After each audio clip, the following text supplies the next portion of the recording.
times. I suppose what we want to try and achieve here in this interview is, where is the rubber meeting the road on this sort of hype and reality? We're getting two narratives out of China, one being substantial COVID challenge with the opening, hospitals overwhelmed, all of the standard stuff we've seen around the world, and at the same token, amazing optimism that China could be the engine of global economic growth given the scale of its economy.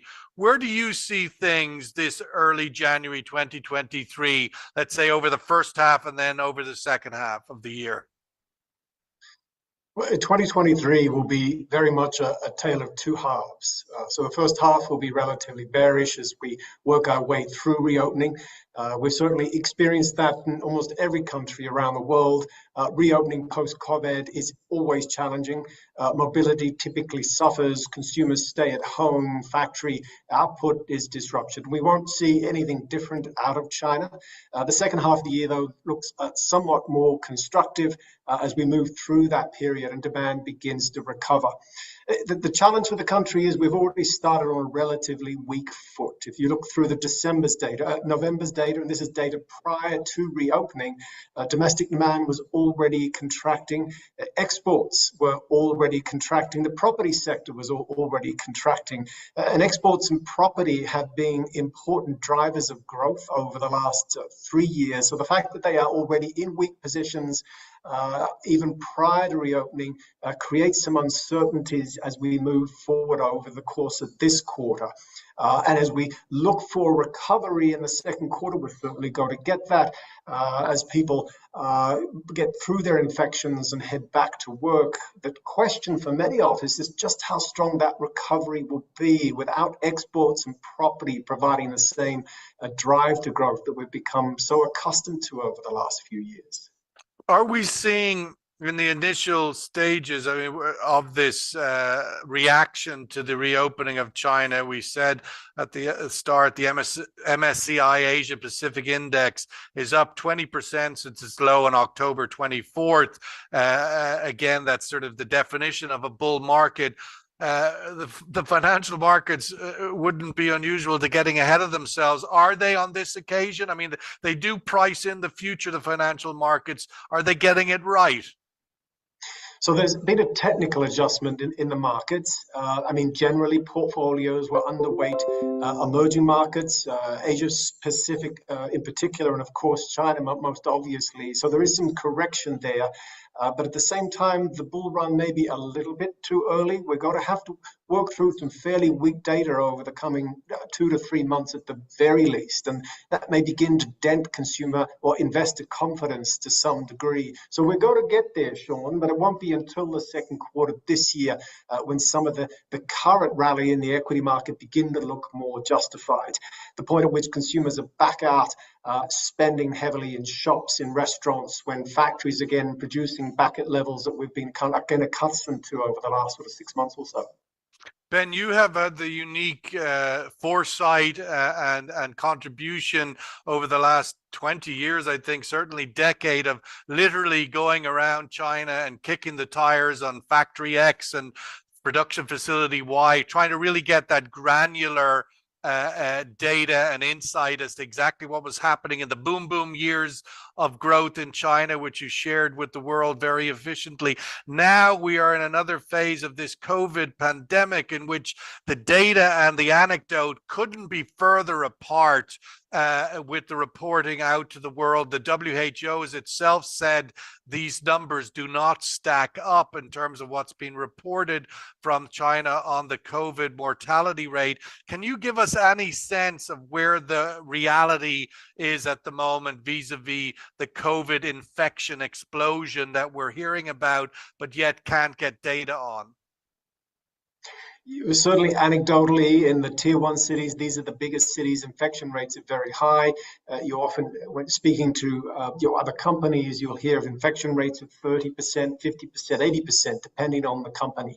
So the acceleration in those infection rates are high. What many of us are now looking for as we head into the Chinese New Year, a period when many migrant workers in particular do head home. It's the largest movement of people at any point of the year in China. In fact, you could argue globally. will we start to see infection rates tick up in second tier and third tier cities. So that's some of the concern we have over the coming few months. It'll be particularly hard to understand what that impact looks like, both on the economy, but also the population more generally.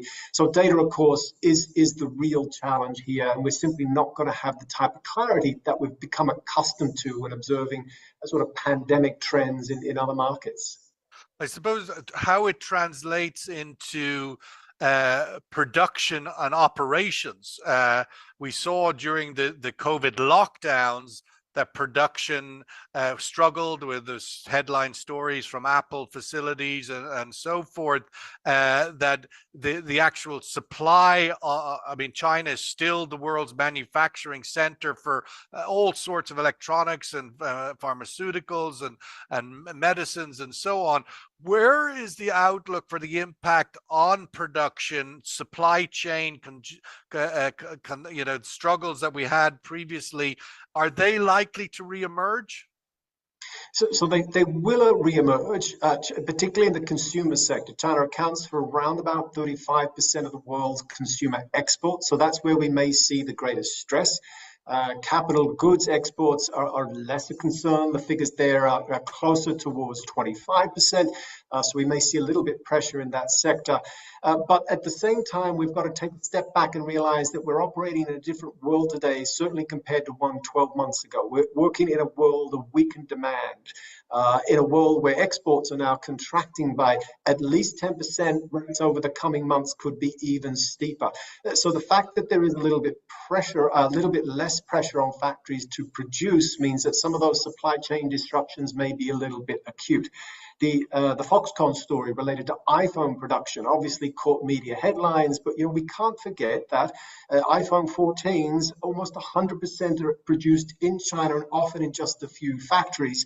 And so heading into that Christmas peak demand period, of course, this was a real stress point for the global supply chain.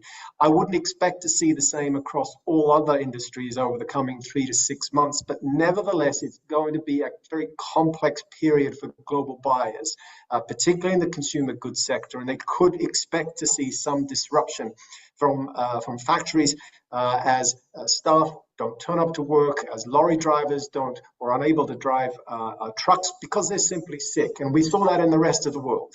Which could filter through in a way to the reinflating inflation pressures in the rest of the world that the central banks have been fighting very hard to bring down. And we've seen that it seems peak inflation and it's trending down in the US and Europe.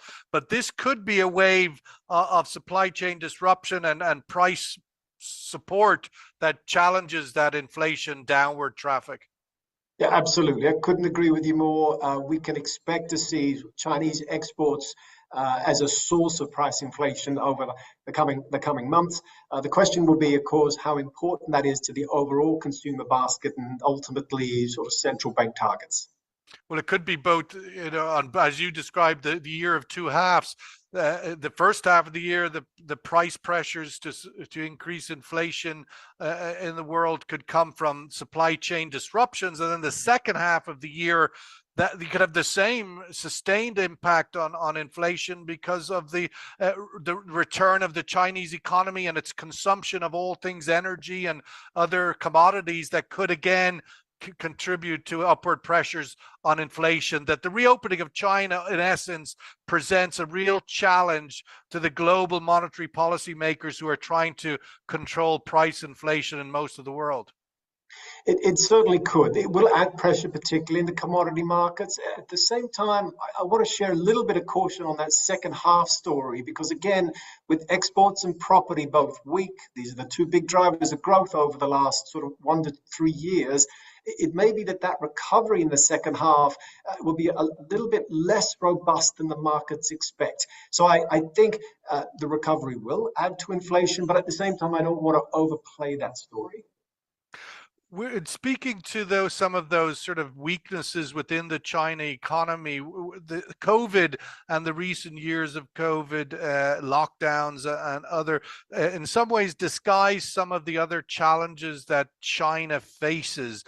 Perhaps you could speak to some of those deeper challenges. I mean, we've seen water is a major challenge in China. We've seen significant weather events in recent years challenge China. What are some of the deeper challenges facing the China economy as it comes out of COVID that COVID has maybe disguised?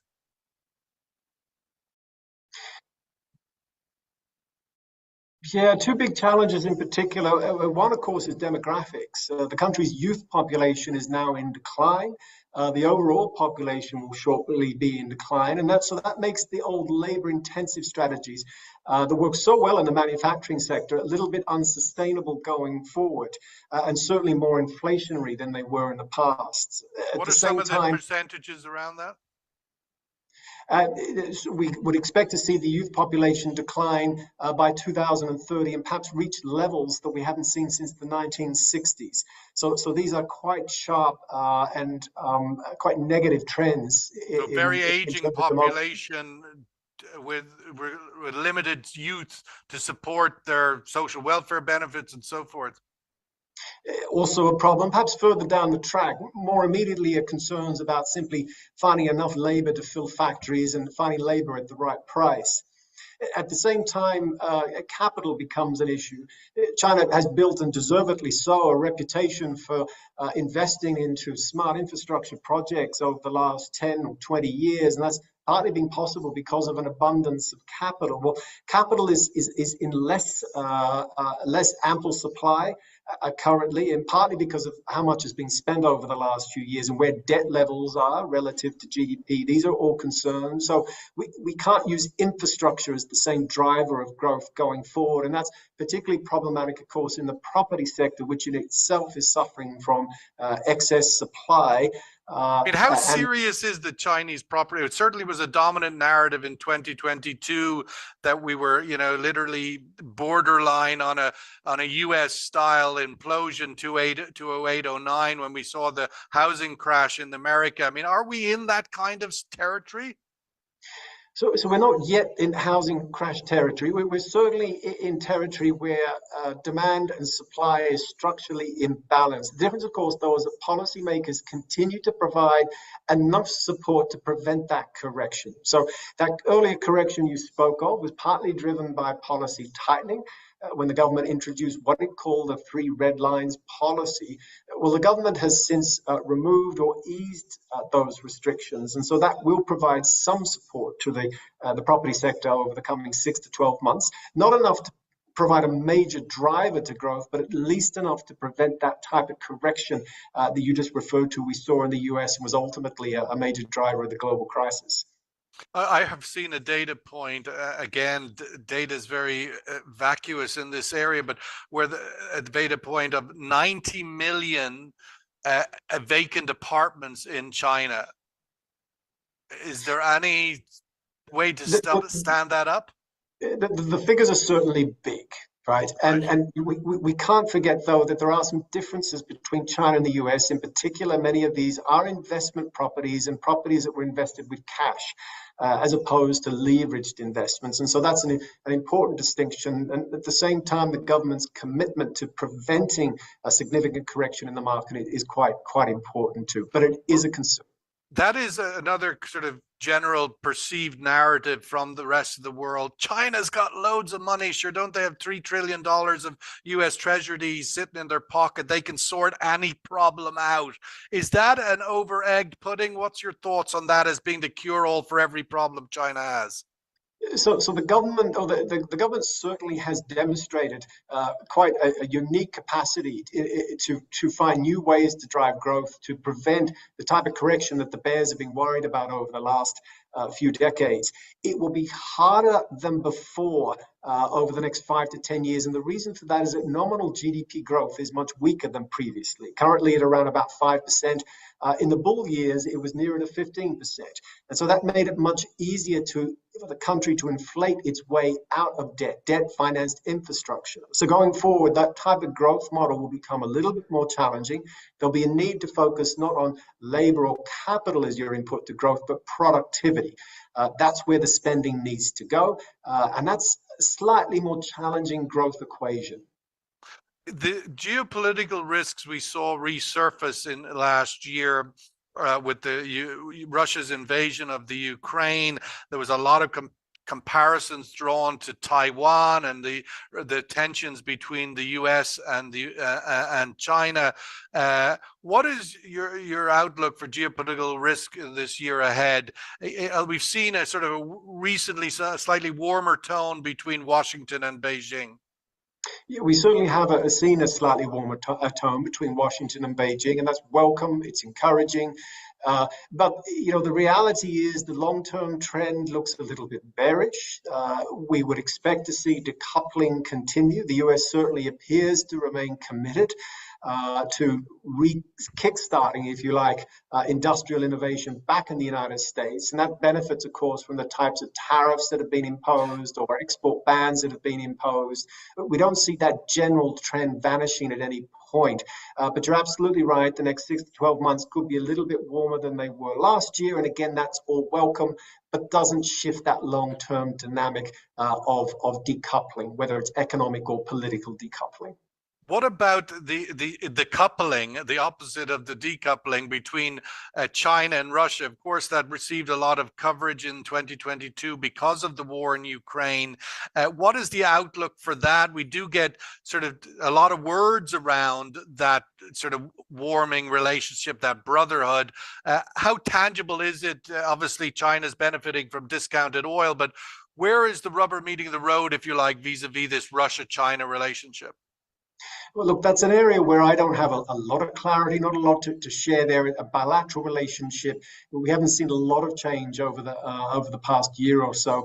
I think the China Middle East relationship, particularly China Gulf relationship, is where it's far more interesting and where we have seen a genuine tightening in ties, not least, and I'm sure you're going to raise it shortly, but with the China Arab Summit held in Riyadh back in early December. That's where we find some real excitement. That was the first visit by President Xi Jinping for a number of years, I think 6 years or so, into Saudi Arabia at the end of 2022, where he met not only the leadership of Saudi, but all of the regional Gulf Arab leaders. What do you think are the biggest takeaways from this summit? Well, the biggest takeaways from the summit is the relationship which began to emerge back in 2005, a subject I've tracked quite closely over that period, perhaps it faded away a little bit during the pandemic, is all of a sudden a priority for both sides. And it's gone beyond pure trade in consumer goods and oil, and increasingly moving into cross-border investment into more advanced manufacturing, investment into more advanced services. And that makes the relationship especially exciting. These are two parts of the world that are both dynamic and both leaders of the emerging markets. And so it's only natural, of course, that they should find ways to tighten that relationship. But there's no security framework in this relationship, even though Saudi Arabia and the other Gulf states are their biggest customer is China. The Saudi most months is the biggest oil supplier into China, but there's no indication that China will provide any sort of security framework for that energy flow in the same way that we've seen the US and the West do for many decades. Is there any outlook for a shift in that part of the relationship? China's relationships with the rest of the world tend to focus either on pure politics or pure economics, right? And there's a tendency to not focus on military. That's certainly a role that the US has wanted to play. It's not a role that China is seeking to play for the moment. And there was certainly chatter about this some 10 years ago, but nothing came to fruition. And that would be my expectation going forward, is that the focus will remain on economics and avoid or not touch on the subject of security for the time being. In short and sweet, China is not looking to replace the US in terms of a major security partner for the Gulf. I mean, underpinning the relationship between the Gulf and China is the whole energy framework. Obviously, China is the world's biggest importer of oil. It had been the biggest importer of LNG last year. But what is the outlook for that? I mean, for the last 20 years, the incremental marginal barrel growth in supply from OPEC has been, I think 60 to 70% of it was swallowed by China.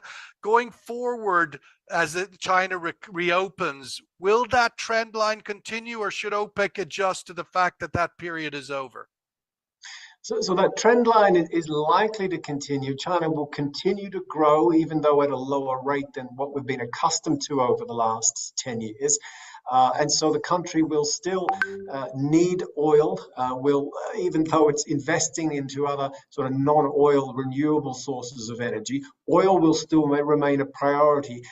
I guess where that you might want to tweak that trend line going forward is that the long-term rate of growth has dropped from around about 8% back to 5%. That 3 percentage point gap may have a marginal impact on oil demand, particularly from the Gulf. But nevertheless, China is going to remain the largest absolute buyer, but also marginal buyer going forward. I mean, we've seen China's peak, or China's oil demand pre-COVID had sort of got up to around 15 million barrels a day.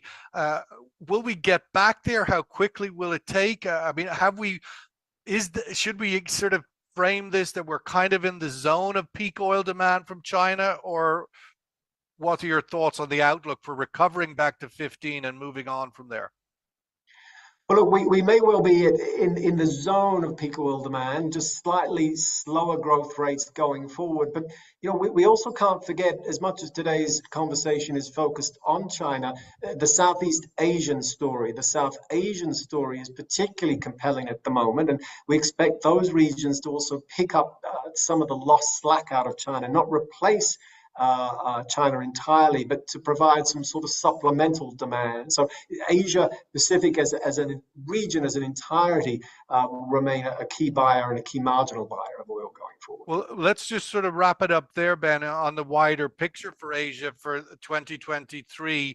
Obviously, we seem to have hit peak dollar and dollar weakness now coming into the 23 narrative, but also we've got the IMF warning at least a third of the global economy will be in recession this year. What's the whole sort of totality of that mean for the outlook, and particularly Asia Pacific?